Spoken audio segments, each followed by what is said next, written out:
Right, the Beckel Spinaxes, Blondie and Brunette, along with Impelor have been added to Jurassic World Live, so I figured we'd try them out considering, they're Chaos Theory creatures, and Chaos Theory's been doing pretty good on the channel. So yeah, here is a new animation it has for its impact. This is Blondie at least. Brunette also has a new animation, so stick around for that. But yeah, very cool, it devours. And yeah, you can see they are on the Indominus Rex rig, so they're much bigger than they should be, as Blondie right here is comparing much bigger to the Trichosaurus, which should be T-Rex size, and Blondie is bigger than that, so it's, basically Spinosaurus Indominus Rex sized. It's a little odd. I do think it should have been on the Carnotaurus rig as intended, but obviously they did have to put in Jurassic World, the game, which does not have a Carnotaurus rig, so they just put it on the Indominus Rex rig in that game. And I think they figured, it would simplify it if they just put it on the Indominus Rex rig for this game, so they don't have to change much over. But unlike Jurassic World the game, we only got Brunette, whereas in Jurassic World Alive, we've gotten both Brunette and Blondie, and you can see Blondie is the one we're using here. Blondie is the main Beckel Spinax of Chaos Theory. It's the one that first attacks in the, safe area, that gets into it, and then chases, the campers in the van off the bridge and into the water. So it gets a lot of really main scenes, and then also, when we see it again in episode 7, I think it takes out some people, so it's very cool. But yeah, it wasn't in Jurassic World the game originally. It's still not in it, hopefully soon, I'm guessing, if they've added it to this game. But yeah, I'm very happy to see we've finally got it in this game. And yeah, all its patterning is there. It's green, it's brown, it's red.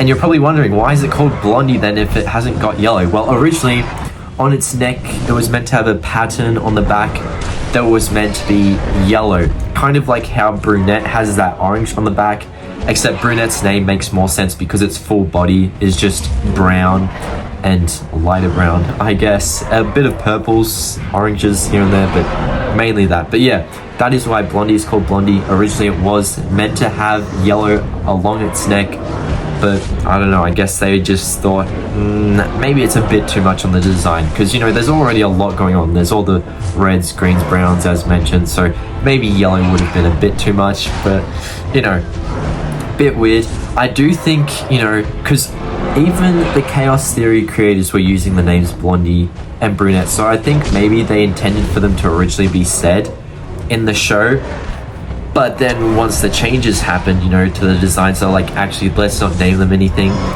And, because I first figured out about the name Brunette through Jurassic World Alive, and I'm like, what the heck is this? No one really knew until we were informed that, yeah, they're Beckel Spinaxes, and they're named after hair colors, so it's interesting. But here is Brunette, finally. Yeah, Brunette also has a new animation. Hasn't been in Jurassic World the game, this animation yet, so we're going to show it soon.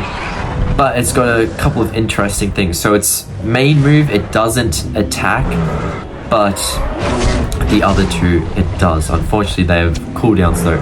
But yeah, it's instant move, or it's not always instant. If it's in not secure state, it's in a threatened state, then it will not do priority, but it will heal it a lot. So that's really good for Brunette. It helps it survive much longer. Because as you saw, Platypicosaurus, I think is its name, took out Blondie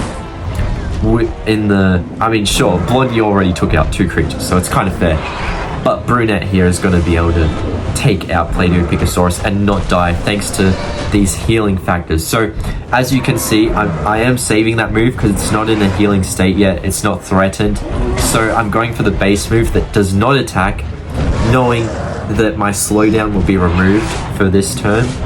Once we get to this turn, obviously. Oh, actually, I'm not faster. Never mind. But either way, they'll still attack me. I won't die. And, I'll counter to attack them. And after that, they'll be within range to, have enough HP left that I can take them out with this move. So there it is. There's the heal back, and very good. And the new animation. Now, obviously the shield was in the way, so a bit hard to see the animation. Don't worry, we'll use the animation again, because Brunette's going to survive quite a little while thanks to its healing and whatnot.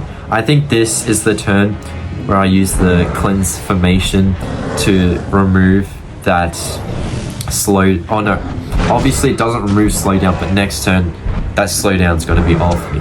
So now I can do this move to increase my attack and also remove that damage reduction that just came to me.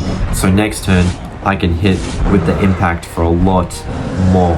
But yeah, we're obviously doing this while we wait for our heal back.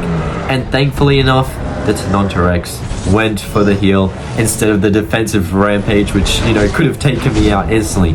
But very good, because right here, we're going to use it and doesn't take it out, but obviously it's going to heal enough to the point where I don't think we can die. So, and there it is. There's the move without the shield. So very cool to see. I'm really in love that they added, you know, 2 different animations to the 2 Beckel Spikes, you know, because they're on Indominus Rex, so it doesn't feel entirely unique, but at least they've each gotten their own unique animations. Sure, one animation could have sufficed and they could have put on both, but they've done 2 separate animations, and I just think that's really cool that they've done that. Now, obviously, I don't have an attack ready, so I'm going to swap into something new, and you might think, oh, he's going to go Impellirex. No, actually, I've been given permission to show off the new Dilozorian skin. I was about to say Diloricaris, but it's Dilozorian, the hybrid of Diloricaris and Quetzorian.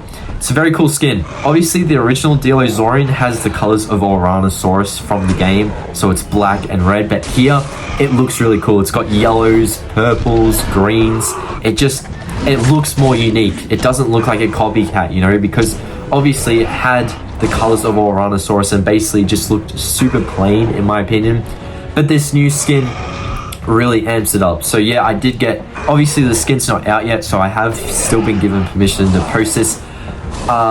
It should be arriving in the game for you to purchase somewhere eventually, I do believe, is what I've been told. I'm not sure if I can say where you can purchase it. I don't know if I can say that, but still, there's the skin. You know, good luck if you want to go and buy it. But here is Impellirex. Very cool. So yeah, this is basically the Chaos Theory update. All the creatures, you know, we've got Blondie, Brunette, so they're obviously Chaos Theory, right? But Impellirex is a bit dodgy to say it's Chaos Theory, but it is made of Buck. And we do know Buck T-Rex was at the end of Dominion, right? And that was in Bison Valley, and we know Season 3 we could potentially be going to Bison Valley, as Soyona did say, you know, she's decided to start working with Bison, so maybe Buck will be in Bison Valley, and that will count as Buck being in Chaos Theory, so technically the Impellirex is a hybrid of a Chaos Theory creature, maybe. But yeah, it's also made of Impellosaurus, which is not in the show at all. It's still cool nonetheless, but as you can see, it is incredibly OP, this thing. As you can tell, you can just get its HP up a lot to like 12,000.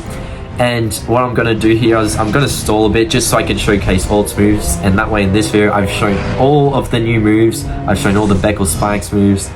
And now all the Impellosaurus moves. So obviously, the counter is going to do quite a bit. So I'm thinking we can just take out the Indoraptor with the Strike next turn. That's how good Impellirex is. So I think this thing's going to have a decent spot in the meta, if you feel what I mean.